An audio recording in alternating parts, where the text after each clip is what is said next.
Ce qui suit est un petit livre qui traite de la dureté et de la corruption du cœur spirituel et de ses remèdes. Il est essentiel pour les musulmans d'adopter un cœur spirituel sain et pur, afin qu'ils puissent atteindre un caractère noble.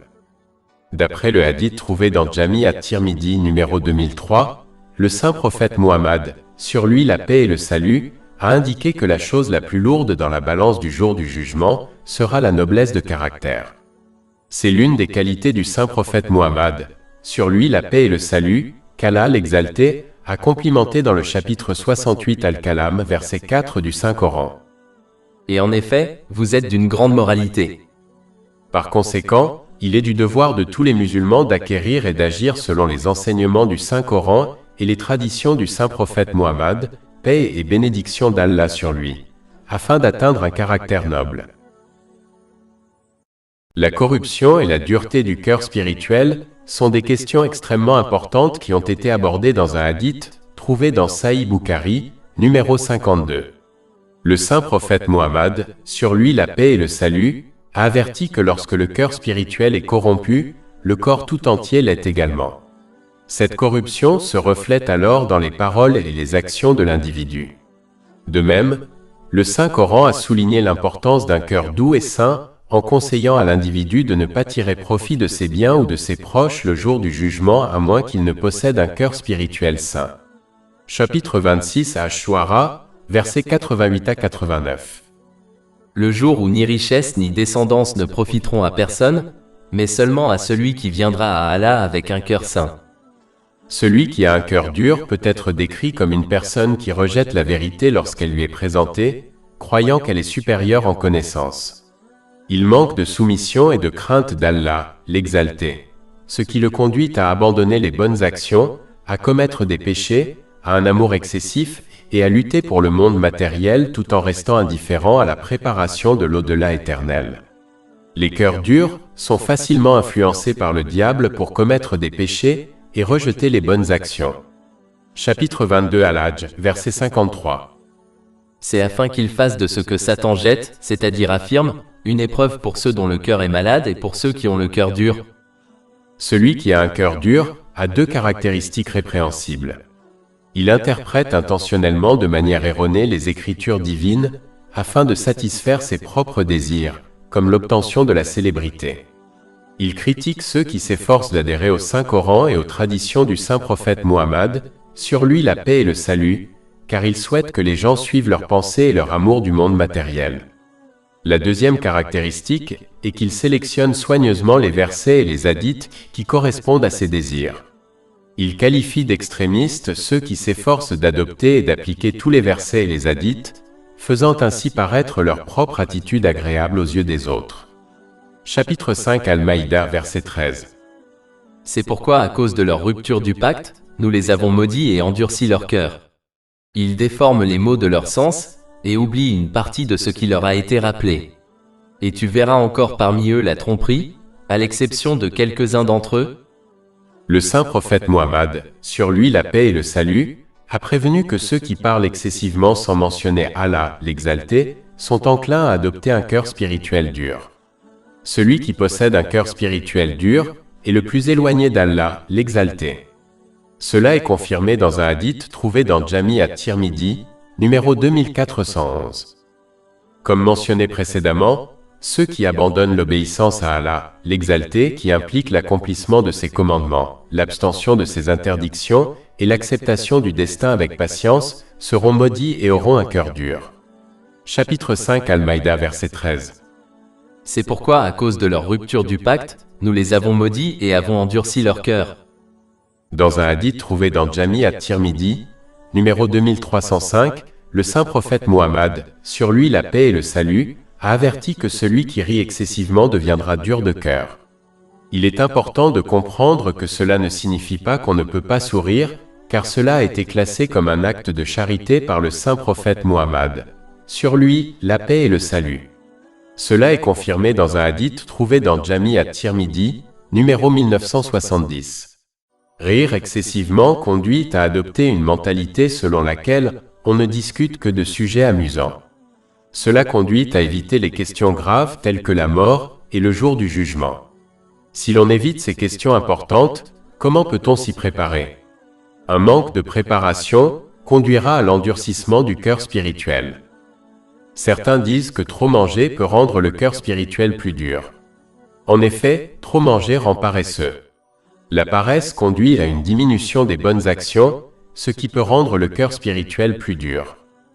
Comme l'a prévenu le saint prophète Mohammed, sur lui la paix et le salut, dans un hadith trouvé dans Jami at-Tirmidhi, numéro 3334, lorsqu'une personne pêche, une tache noire est gravée sur son cœur spirituel. Si le nombre de péchés augmente, cette noirceur augmente, ce qui conduit à un cœur spirituel dur. Chapitre 83 Al-Mutafifin, verset 14. Non. Au contraire, la tâche a recouvert leur cœur de ce qu'ils avaient acquis.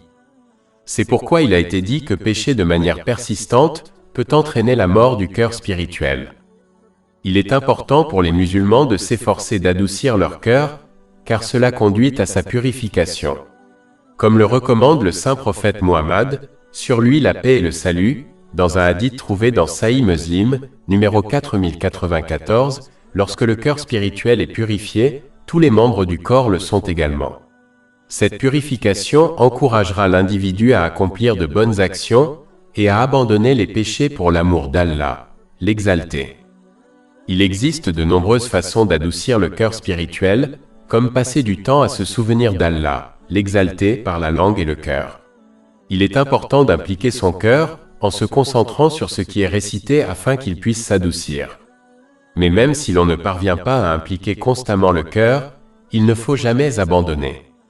Car se souvenir d'Allah, l'exalté, uniquement par la langue est bien mieux que de ne pas se souvenir de lui du tout. La meilleure façon de se souvenir d'Allah, l'exalté, est de réciter le Saint-Coran. Pour que l'on implique son cœur dans la récitation, il faut s'efforcer de comprendre ce qu'on récite, soit en apprenant l'arabe, soit en étudiant le Saint-Coran dans une langue qu'on comprend. Chapitre 39 Az-Zumar, verset 23. Allah a fait descendre la meilleure parole, un livre cohérent dans lequel il y a répétition. Les peaux de ceux qui craignent leur Seigneur tremblent, puis leur peau et leur cœur se détendent à l'évocation d'Allah. L'action suivante qui peut conduire à un cœur spirituel tendre est d'être gentil avec les pauvres, comme les orphelins et les veuves. Aider les pauvres rappelle les innombrables bienfaits qu'Allah, le Très-Haut, leur a accordés. Le fait qu'Allah, le Très-Haut, ait fait d'une personne une personne autonome et qui vienne en aide aux autres, peut adoucir le cœur du musulman tant qu'il a une bonne intention. Le fait de penser souvent à la mort peut rendre le cœur spirituel plus tendre.